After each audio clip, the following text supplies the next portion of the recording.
오늘 이 거룩한 주일에 주의 전에 나오신 여러분들 위해 하나님의 크신 은혜와 복이 임하시기를 주님의 이름으로 축원합니다.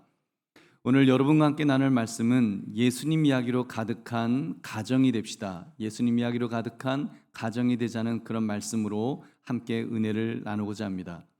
오늘은 가정을 구성함에 있어서 가장 중요한 부부관계에 관한 말씀을 나누고자 합니다. 그러나 우리 중에는 독신도 있고 헤어지신 분도 있고 무엇보다도 먼저 천국에 배우자를 보내시고 홀로 계시는 분들이 많이 계십니다. 그렇기 때문에 부부 세미나에서처럼 사랑을 회복하세요, 찐하게 서로 자기야 하면서 사랑하세요, 지금 그런 내용의 말씀을 전하지는 않을 것입니다. 그보다는 믿음의 사람에게 있어서 가정이란 무엇인가, 그리고 그 가정 안에 가장 기본적인 관계인 부부가 있는데 그 부부가 아내의 역할 또 남편의 역할은 어떤 것이어야 되는가, 그것을 통해서 어떻게 그 가정 안에 예수님 이야기가 가득한, 그렇게 가득 찬 그런 가정을 만들 수 있을까, 이런 내용을 살펴보고자 합니다. 그러므로 어떻게 하면 예수님 이야기로 가득한 가정을 만들 것인가를 찾아보시는 지금 이 시간 되시기를 주님의 이름으로 축원합니다.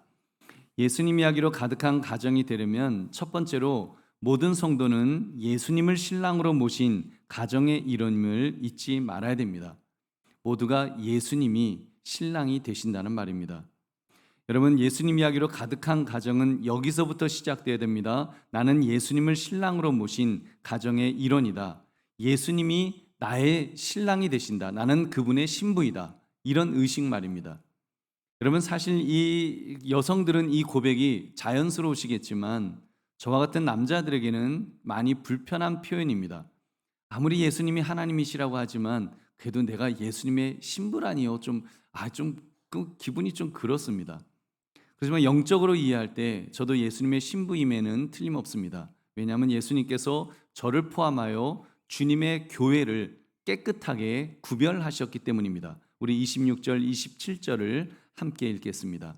이는 곧 물로 씻어 말씀으로 깨끗하게 하사 거룩하게 하시고 자기 앞에 영광스러운 교회로 세우사 티나 주름 잡힌 것이나 이런 것들이 없이 거룩하고 흠이 없게 하려 하심이라. 아멘. 이 말씀은 남편들에게 아내를 사랑하라고 명령하면서 주신 그런 속죄의 교리입니다. 예수님께서 교회를 어떻게 사랑하셨다라고 지금 말씀합니까? 물로 씻어 말씀으로 깨끗하게 하사 어떻게 되게 하셨다고요? 거룩하게 하시고 영광스러운 교회로 세우사 티나 주름 잡힌 것이나 이런 것들이 없이 거룩하고 흠이 없게 하려 하심이라. 이렇게 말씀합니다. 이것은 교리적인 내용입니다. 여기는 세 가지 교리가 나와요. 속죄의 교리, 칭의의 교리, 성화의 교리, 이 세 가지가 나옵니다. 굉장히 중요한 교리죠. 물로 씻어라는 말씀은 깨끗하게 씻어주는 속죄의 교리를 가리킵니다. 말씀으로 깨끗하게 하시고는 칭의의 교리입니다. 의롭다고 여겨주신다는 것입니다. 그리고 티나 주름 잡힌 것이나 흠이 없게 하려 하시는 것, 이것은 성화의 교리가 그 뒤에 따라오고 있습니다. 이것이 예수님께서 우리를 구원하신 목적이라는 것입니다. 사도 바울은 이 교리를 강조하면서 남편들에게 아내를 이런 교리를 바탕으로 사랑을 실천하라고 그렇게 가르쳤던 것입니다. 그러니까 실천적인 이야기를 하면서 교리적인 이야기를 다시 한번 강조한 것입니다. 그렇습니다. 교회인 우리가 영적으로 보면 처음에는 정말 저나 여러분이나 우리가 다 교회잖아요. 주님의 몸된 교회인데 처음에는 누더기를 걸친 것처럼 더럽고 사악한 그런 상태였습니다. 그리스도께서 그런 교회를 위해서 정말 죽으셨지요. 예수님은 그렇게 교회를 구원하셔서 심판을 면하게 해주셨습니다. 그뿐만 아니라 그 교회를 받아들이셔서 이제는 자신을 위해 거룩하게 살도록, 정말 이제는 주님 닮아가는 모습으로 그렇게 살도록 만들어 주신 것입니다. 이 모습은 마치 한 남자가 수많은 여자 중에서 한 여자에게 애정과 사랑을 느낄 때와 비슷하다고 할 것입니다. 물론 남녀가 만날 때는 죄 많은 여자를 일부러 찾아서 만나지는 않습니다. 호세아서에는 하나님께서 일부러 고멜과 같은 그런 정말 그 더러운 여자를 만나라고 명령하시기도 하셨습니다. 죄인인 인간과 신랑 되시는 하나님과의 영적 관계를 보여주시기 위해 일종의 시청각 자료로 주신 말씀이라 할 것입니다. 아무튼 이렇게 한 남자가 자신을 위해서 한 여자를 선택하고 그 여자를 다른 모든 여자들과 구별을 합니다. 그러면서 그녀는 나의 것이야 라고 말하죠. 그는 그녀를 따로 분리시켜서 구별하고 홀로 우뚝 서게 만듭니다. 그는 그녀를 오직 자기만을 위한 여자로 그렇게 삼는 것입니다. 이러한 원리는 그리스도인이라면 우리 모두에게 동일하게 적용되는 진리입니다. 하나님의 아들이 우리를 따로 구별해서 자기 앞에 세우시고 자신을 특별한 소유가 된 백성으로 그렇게 삼으셨다는 사실입니다. 우리 베드로전서 2장 9절을 함께 읽겠습니다. 그러나 너희는 택하신 족속이요 왕 같은 제사장들이요 거룩한 나라요 그의 소유가 된 백성이니 이는 너희를 어두운 데서 불러내어 그의 기이한 빛에 들어가게 하신 이의 아름다운 덕을 선포하게 하려 하심이라. 아멘. 우리를 어두운 데서부터 우리를 우리를 부르셨다고, 우리 모두는 그렇게 부르심을 받았습니다. 택하신 족속으로, 왕 같은 제사장으로, 거룩한 나라로, 특별히 그의 소유가 된 백성으로 그렇게 부르심을 받은 것입니다. 우리 보배로운 성도들이요, 그렇다면 오늘 본문 에베소서 5장 26절 27절을 신랑 되시는 예수님께서 나를 주님의 신부로 세우시는 그런 모습으로 상상하며 한번 읽어보시기 바랍니다. 우리 에베소 5장 26절 27절을 우리 다시 같이 읽겠습니다.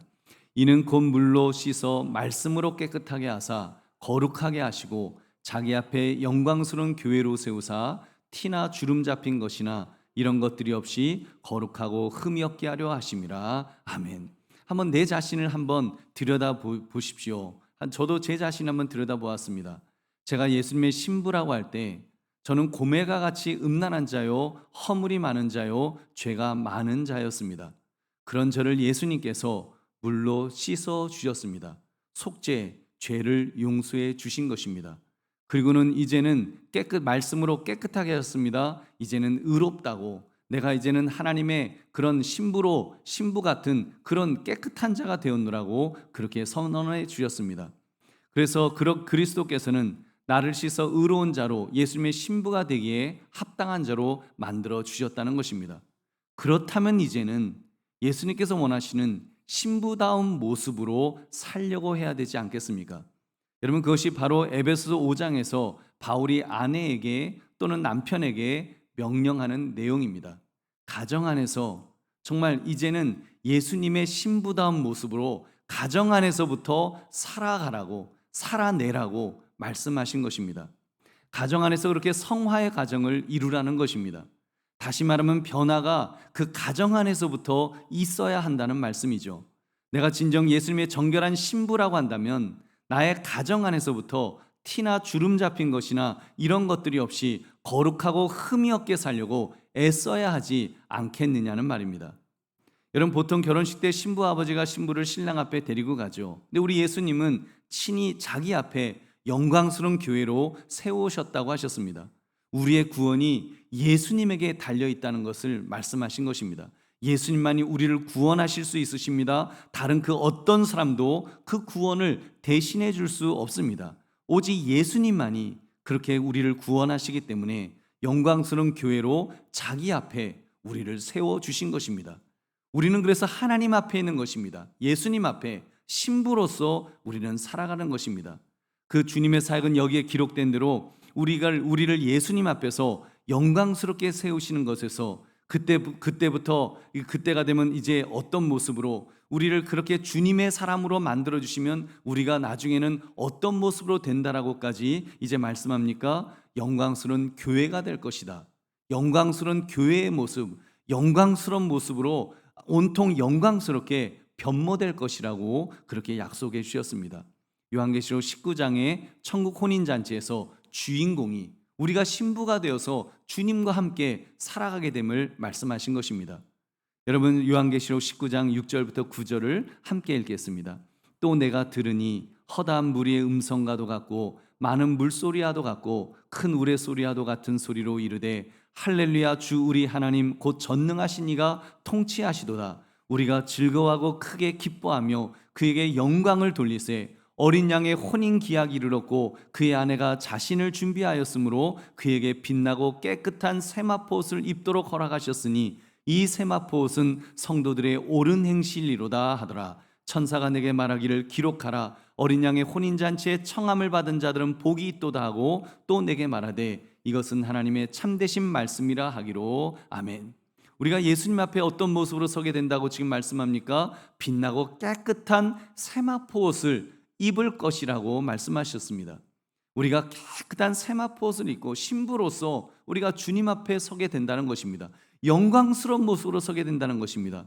그 세마포 옷, 그 세마포 옷, 그 세마포 옷이 어떤 옷이라고 말씀합니까? 성도들의 옳은 행실이라고 그렇게 말씀하였습니다. 여러분, 이 말씀을 비추어 볼 때 우리의 삶의 모습이 얼마나 중요한 것인지요.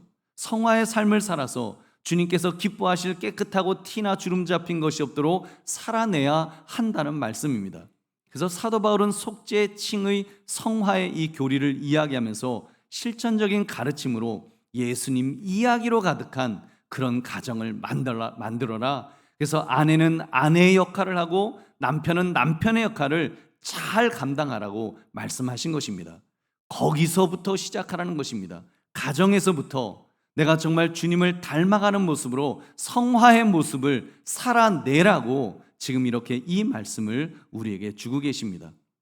여러분, 꼭 기억합시다. 예수님 이야기로 가득한 가정은 예수님을 신랑으로 모신 가정입니다.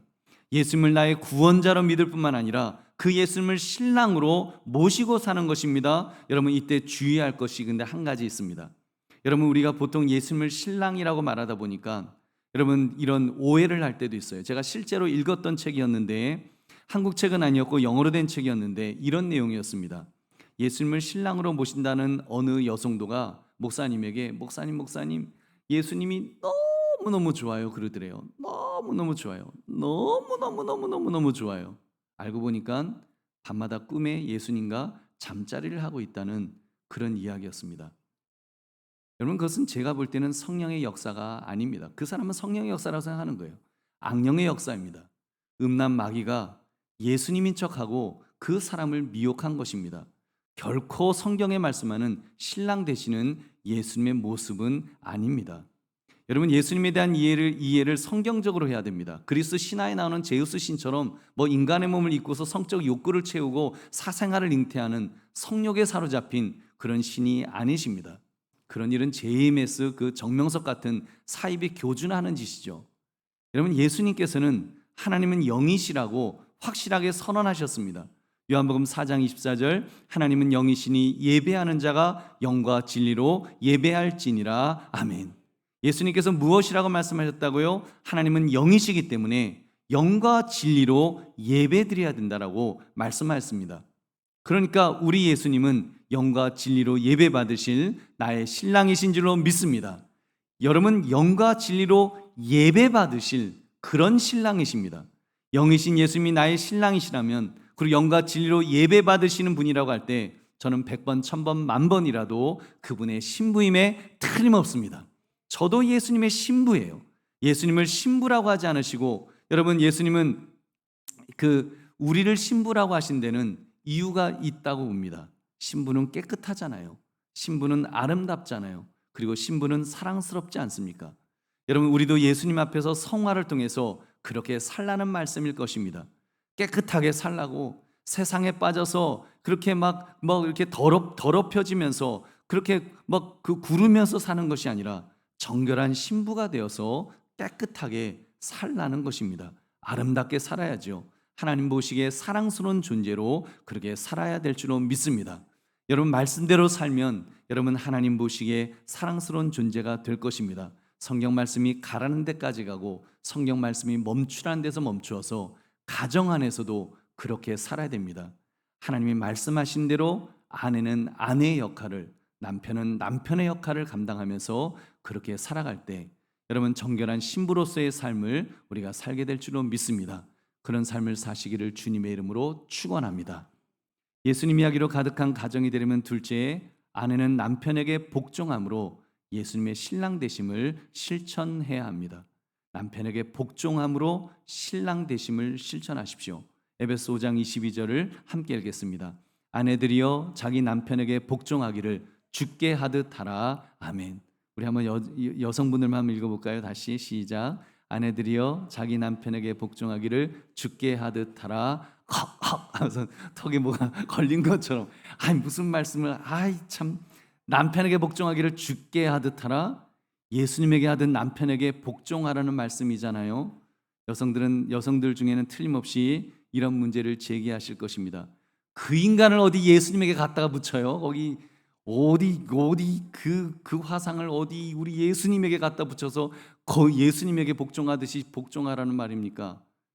사도 바울이 어디 성찬식 하다가 포도주를 너무 많이 마셔갖고 이게 술에 취했나? 어떻게 이런 말씀을 어떻게 쓸 수 있나?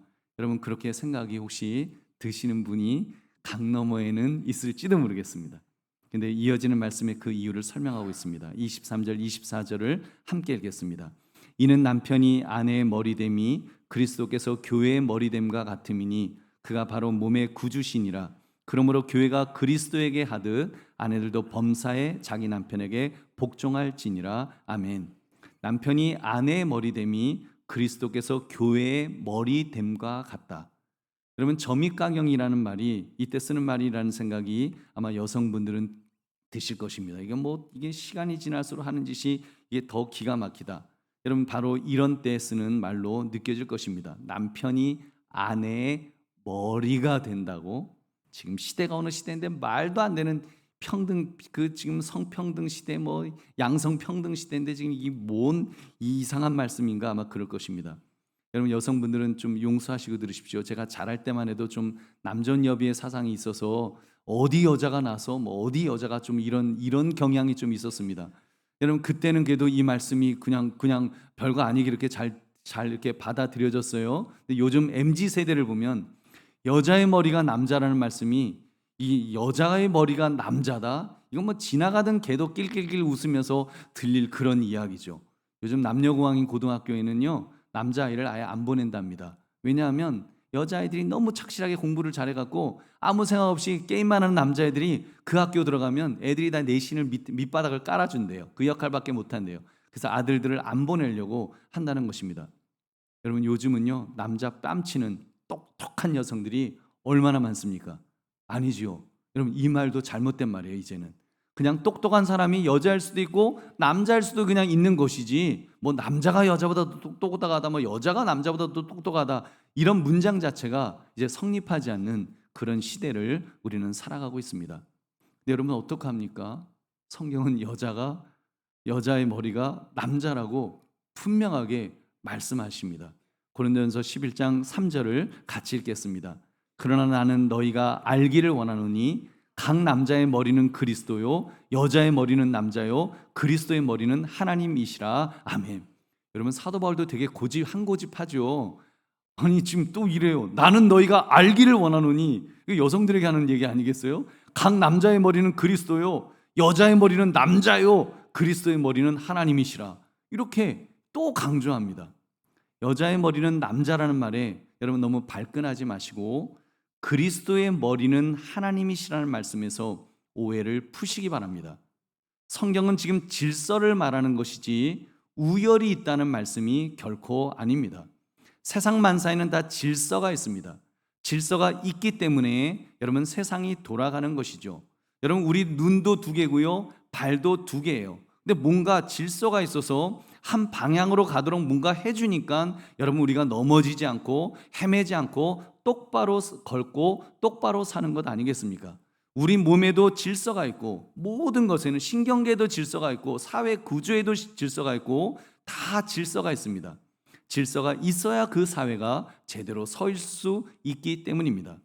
여러분 심지어 삼위일체 하나님에게도 질서가 있다는 말씀을 해주신 것입니다. 삼위 하나님 성자 예수님과 성부 하나님 사이에 머리는 성부 하나님이시다라고 말하고 있습니다. 질서의 이야기를 하는 거예요. 여러분 그럼 성자 예수님은 열등하신 하나님이실까요? 절대로 아닙니다. 그럼 성부 하나님만 믿지 우리가 예수님 믿자는 말을 왜 하겠습니까? 성부 하나님이 더 우월하다 하여 믿는다면 여러분 그것은 이단입니다. 이단이나 성부 하나님이 성자 예수님보다 더 우월하다고 말하는 거예요. 그렇게 주장하는 이단이 있죠. 여호와 증인. 그래서 여러분 여호와의 증인이에요. 예수님의 증인이 아니라 여호와 성부 하나님.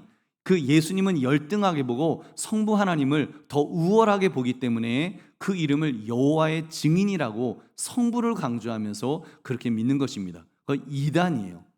여러분 우리 그 건전한 그런 신학을 갖고 있는 교리를 갖고 있는 교단은 삼위일체를 우리는 이야기합니다. 삼위가 있지만 일체이다. 거기는 그 어떤 차등이나 차별이 없습니다. 다만 질서에 있어서 그리스도의 머리가 하나님이시듯이 여러분 여자의 머리는 남자이고 아내의 머리는 남편인 줄 믿으시기 바랍니다. 여러분 이게 질서예요. 그렇다면 더 이상 길게 말씀드리지 않아도 되겠죠. 여러분 가정에서 아내 되시는 분들은 남편에게 복종할 것인가 말 것인가는 여러분 성경을 읽으시면서 판단하십시오. 다만 그 복종에 대해 성경은 명령하고 있다는 것을 기억합시다. 교회가 그리스도에게 하듯이, 교회가 그리스도에게 복종하듯이 남편에게 복종할 것을 명령으로 주셨음을 잊지 마시고 꼭 새기시기 바랍니다. 결론은 이것입니다. 남편이 더 잘나서, 더 우월해서, 더 똑똑해서 복종하라는 말씀이 아닙니다. 가정에 질서가 있어야 하기 때문에 복종하라는 것입니다. 그리고 그 복종은 여러분이 예수님에게 복종하는 사람임을 나타내기 위해서 복종해야 된다고 말씀하고 있습니다.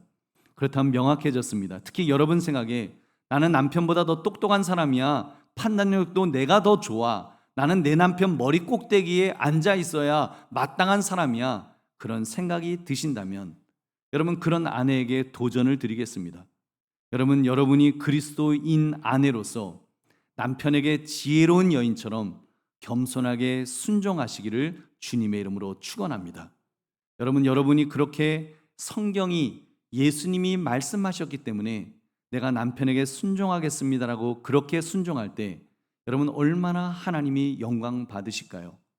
여러분 교회 안에서 정말 남편이 그 예수 믿는 아내가 예수 믿는 남편에게 그렇게 순종하는 그 모습, 복종하는 그 모습을 보일 때 분명히 그 아내가 더 똑똑한데도 여러분 그 복종하는 그 모습을 보일 때 여러분 예수 믿지 않는 사람들이 깜짝 놀라지 않겠습니까? 여러분 그 예수 믿지 않는 사람들이 그 모습을 보면서 어떨까요? 아마도 대한민국 아내들이 이렇게 남편에게 복종했더라면, 예수 믿는 아내들만이라도 이렇게 복종했더라면 아마 우리 한국 교회에는 감동 감격한 남자들로 가득 차게 될 줄로 믿습니다. 여러분 그렇잖아요. 믿지 않는 남편들이 솔선수범해서 여보 교회 가서 신앙생활하자, 교회 가서 신앙생활하자 다 그러지 않겠습니까? 그래야 자기도 좀 그 아내가 자기에게 순종하는 그런 그 인생의 어떤 그런 그 혜택을 누릴 거 아니에요. 그래서 여보 우리 교회 가서 우리 같이 신앙생활 합시다, 성경 말씀대로 삽시다, 그럴 거 아니겠습니까? 여러분 현실은 정반대잖아요. 여러분 정말 기독교인 아내들이 그렇게 순종했더라면 아마 지금 복음의 문이 지금보다 훨씬 더 많이 활짝 열렸을 것입니다. 근데 그렇지가 않아요. 목회자 가정에서조차도 이 말씀을 실천하지 못하더라고요. 제가 이번 주중에 노예 목회자 부부 모임에 참석했었는데 부부끼리 모임을 하다 보니까 아내가 그 남편 목사에게 어떻게 대하는가를 가까이서 보게 되었습니다. 전에는 잘 몰랐어요. 근데 이번 모임에서 보니까 남편을 막내 아들 취급하는 그런 분이 계시더라고요. 그리고 인간이 좀 나이 먹더니 좀 어리버리해져요. 그러면서 자기가 거두어 먹이고 있는 것 같은 그런 뉘앙스로 행동하시고 말씀하시는 사모님을 한 분을 보았습니다. 그럼 여러분 그 사모님이 대단해 보일 거, 야 저분은 똑똑한 분인가 보다, 여러분 그럴까요? 아닙니다. 너무 기가 막혔어요. 어떻게 사모가 되어가지고 어떻게 저러실 수가 있지? 평생을 사모로 사셨다는 분이 어떻게 가정 안에서 남편에게 순종하라고 하는 이 말씀조차도 이렇게 헌신작전을 벌이면서 자기 멋대로 사는가? 정말 한심했습니다. 반면에 어떤 사모님은 좀 어리버리한 목사님처럼 제가 봐도 어리버리해 보이는데 얼마나 깍듯하게 남편을 섬기는지요. 그 사모님에게서 그리스도를 닮아가는 성도의 모습을, 정결한 신부의 아름다움을 보았습니다. 제 아내도 그 중에 하나라고 생각합니다. 여러분 다른 것 다 기억하지 못하시더라도 우리 이것 하나만 기억합시다. 남편에게 순종하는 것 다른 이유 아닙니다. 남편이 나보다 똑똑하니까 순종하라는 것이 절대로 아닙니다. 여러분이 예수님께 순종한다는 고백을 남편 순종을 통하여 실천하시기를 주님의 이름으로 축원합니다. 그 고백대로 살아내라는 것입니다. 특히 남편이 순종할 가치가 없다 생각되시면 여러분 더 기회다 생각하십시오. 여러분이 반짝반짝 빛날 기회입니다. 남편이 나보다 형편없는데도 내가 신앙 고백처럼 남편에게 순종할 때 여러분 얼마나 하나님이 영광을 받으실까요? 야, 저 가정에 저 아내 정말 예수 믿는 사람은 다르구나. 예수 믿는 아내는 다르구나. 저렇게 형편없는 남자를 그래도 자기 남편이라고 성경에서 순종하란다고 순종하며 살아가는 그 모습을 보면서 여러분 우리 하나님이 얼마나 영광을 받으실까요? 전도의 문이 활짝 열릴 줄로 믿습니다. 여러분 그러므로 여러분 순종을 통해서 주님께 영광 돌리시기를 주님의 이름으로 축원합니다. 세 번째, 남편은 아내를 사랑함으로 예수님의 신랑 되심을 증명해야 합니다. 우리 25절을 함께 읽겠습니다. 남편들아 아내 사랑하기를 그리스도께서 교회를 사랑하시고 그 교회를 위하여 자신을 주심같이 하라. 아멘. 여러분 이 말씀에 대해서는 길게 드리지 않겠습니다. 왜요? 요즘 남편들은 아내 사랑하기를 제가 볼 때 노를 예비하심 같이 하고 있지 않는가, 제 이야기 같기도 하고 그렇습니다. 요즘 누가 아침에 밥 달라고 식당에서 큰 소리 치는 남편이 있겠습니까? 요즘 누가 아내가 화장하고 나가는데 어디 가요라고 물어보는 남편이 있겠습니까? 요즘 누가 외출하는 아내에게 같이 가자고 조르는 강 큰 남자가 누가 있겠습니까? 여러분 그리스도께서 교회를 사랑하신 같이까지는 못했지만 퇴직금 어디에 썼냐고 따지지 않을 정도로 여러분 그래도 남편들은 사랑하고 있지 않으신지요? 그런데요, 노를 예비하신 같이 사랑한다면 너무 불쌍하잖아요. 우리 남자들이 너무 짠하잖아요. 그럼 우리 너무 참 이렇게 너무 비참하지 않습니까? 여러분 그런 점에서 우리 남편들이요 당당하시기를 주님의 이름으로 축원합니다. 여러분 당당할 수 있어요. 어떻게 해요? 아내 사랑하기를 그리스도께서 교회를 사랑하시고 그 교회를 위하여 자신을 주신 같이 하시기를 주님의 이름으로 축원합니다. 여러분 그렇게 그리스도께서 교회를 사랑하시고 자신을 주신 같이 그렇게 우리가 사랑하면 우리는 당당할 수 있습니다. 우리는 그렇게 사랑하면 하나님께서 남편을 세워 주실 것입니다. 남편을 그 가정의 영적 제사장으로 세우실 줄 믿으시기 바랍니다. 여러분 이렇게 말씀을 드리는데도 어떤 분은 그러실 것입니다. 아내를 사랑하라고, 교회를 사랑하심같이 사랑하라고, 사랑스러워야 사랑을 하지 어떻게 내가 그 인간을 사랑을 지금 나이가 막 그런 분도 있을 거예요. 뭐 예수 안 믿는 사람이 그렇게 사는 거야 우리가 뭐라고 하겠습니까만, 여러분 그런데요 우리 보배로운 성도들이요, 여러분 스스로 나는 예수님 잘 믿는 사람이다, 예수님을 진정으로 사랑합니다, 내 목숨을 다하여 사랑합니다 고백하신다면 아내 사랑하시기를 예수님께서 교회를 사랑하심같이 사랑하시기를 주님의 이름으로 축원합니다. 여러분 이건 마땅한 거예요. 아내 사랑하기를 예수님께서 교회를 사랑하심같이 사랑하는 것이 믿음의 사람의 모습입니다. 보통 아내를 사랑하지 않는 분들의 공통적인 것 하나는 자기는 잘났고 아내는 못났다는 것입니다. 그런 분들일수록 남의 집 아내들에게는 왕비 모시듯 깍듯하게 친절하게 잘해줍니다. 남의 집 아내들 보면 다 잘난 것 같은데 자기 아내는 못났다는 아주 비뚤어진 시각을 가진 분들입니다. 여러분 중에는 한 분도 이런 분이 안 계신 줄로 믿습니다. 왜 여자분들이 아멘을 하세요? 여러분 다른 데 있는 분, 여러분 남의 이야기로 들어주십시오. 그런데요 정말 자기 아내는 못난 것일까요? 대부분은 전혀 안 그렇습니다. 착각하는 경우가 99.9%고요 설령 0.1% 아내가 잘나지 못하더라도 여러분 믿음의 사람이라고 한다면 여러분 자기 아내를 사랑해야 될 줄로 믿습니다. 성경이 말씀하니까요. 그리스도께서 교회를 사랑하시고 그 교회를 위하여 자신을 주심같이 하라. 여러분 그 교회가 누구예요? 나를 포함하지 않습니까? 나도 그 교회의 성도잖아요. 그다음 내가 주님 보시기에 어떤 사람이었는가를 생각해 봅시다. 내가 잘나서, 내가 의로워서, 내가 똑똑해서 주님께서 나를 사랑하시고 주님께서 나를 자신을 주신 것이 아닙니다. 내가 죄인 되었을 때, 내가 하나님과 원수 되었으니까 예수님이 십자가에서 죽으시면서 나를 사랑하신 것 아닙니까? 내가 마른 막대기만 더 못했기 때문에 주님께서 나를 택하시고 나를 하나님의 거룩한 백성으로 삼아 주신 것 아닙니까? 여러분, 그렇다면 우리도 그렇게 살아야지요. 그렇게 그 아내를 그렇게 사랑하면서 그렇게 삼아야 되는 것입니다. 잘나서 신부로 삼으신 것이 아닙니다. 깨끗해서 신부로 삼으신 것이 아닙니다. 깨끗하게 만들려고, 잘나게 만들려고 삼으신 것입니다. 왜요? 우리가 존귀한 존재니까요. 하나님께서 우리를 그렇게 존귀한 존재로 만드셨기 때문입니다. 지금은 천사보다 조금 못한 존재로 보이지만, 지금은 천사보다 좀 못한 것 같지만 천사보다 더 존귀한 존재인 줄 믿으시기 바랍니다. 여러분, 우리 예수님께서 예수님과 왕노릇할 사람들이 바로 우리들이에요. 천사들은요, 오로지 수종드는 존재밖에 안 됩니다. 수종밖에 들 것이 없습니다. 우리 인간은 얼마나 존귀한 존재입니까? 우리는 주님과 함께 왕노릇할 것입니다. 왜냐하면 우리에게는 하나님의 형상이 있으니까요. 여러분, 하나님의 형상 우리 안에 있는 줄 믿으시기 바랍니다. 여러분의 배우자, 여러분의 아내에게도 하나님의 형상이 있는 줄 믿으시기 바랍니다.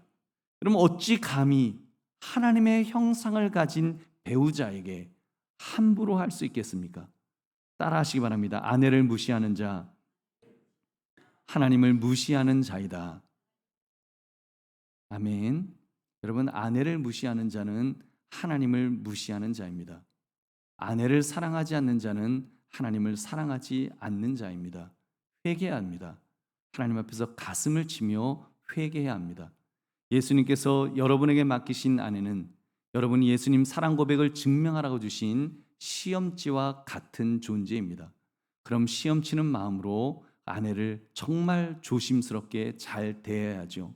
점수 잘 맞으려면 아내의 심기를 건드리면 안 되겠죠. 여러분의 아내에게 잘못하면 또르르 아빠 하나님에게 이르지 않겠습니까? 그리고 여러분, 사실을 직시해 봅시다. 가슴에 손을 얹고 나의 아내를 돌아보시기 바랍니다.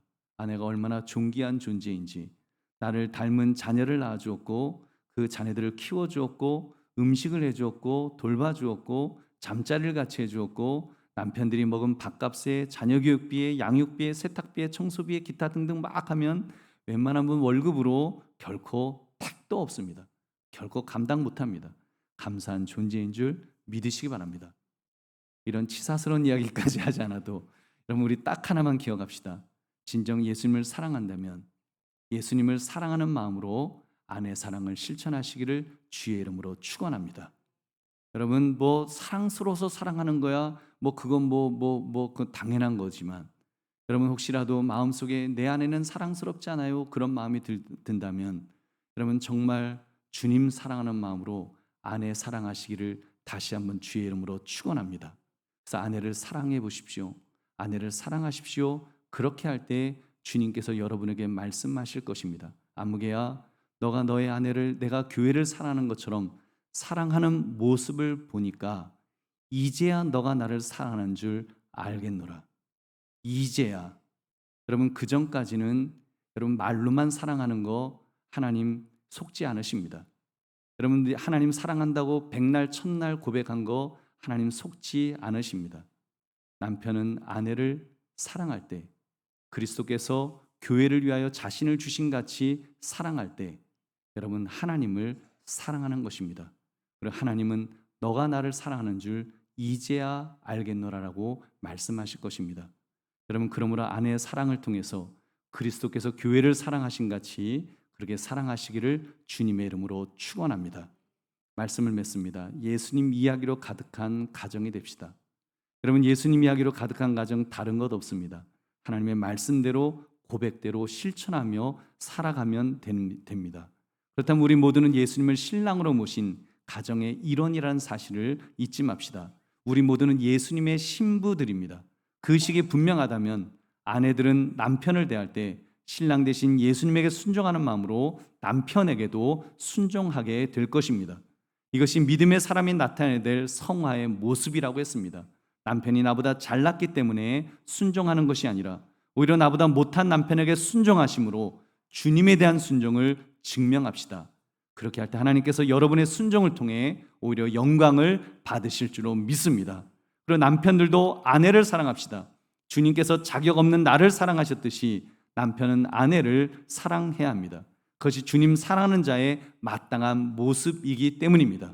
내가 정말 주님을 사랑한다면 아내 사랑으로 증명해 내야 되는 것입니다. 여러분, 그러므로 예수님 이야기로 가득한 가정이 됩시다. 이 제목처럼 우리 가정에는 예수님을 신랑으로 모심으로 복종과 사랑이 멋지게 어우러지는 정말 멋진 가정을 만들어 가시는 저와 여러분 되시기를 주님의 이름으로 축원합니다. 우리 함께 기도하겠습니다. 오늘 말씀 생각하시면서 하나님 그렇게 살기를 원합니다. 예수님 이야기로 가득한 가정, 예수님의 말씀을 실천해서 아내는 아내의 역할을, 남편은 남편의 역할을 감당하며 살게 해달라고 우리 주여 한번 외치고 기도하겠습니다. 주여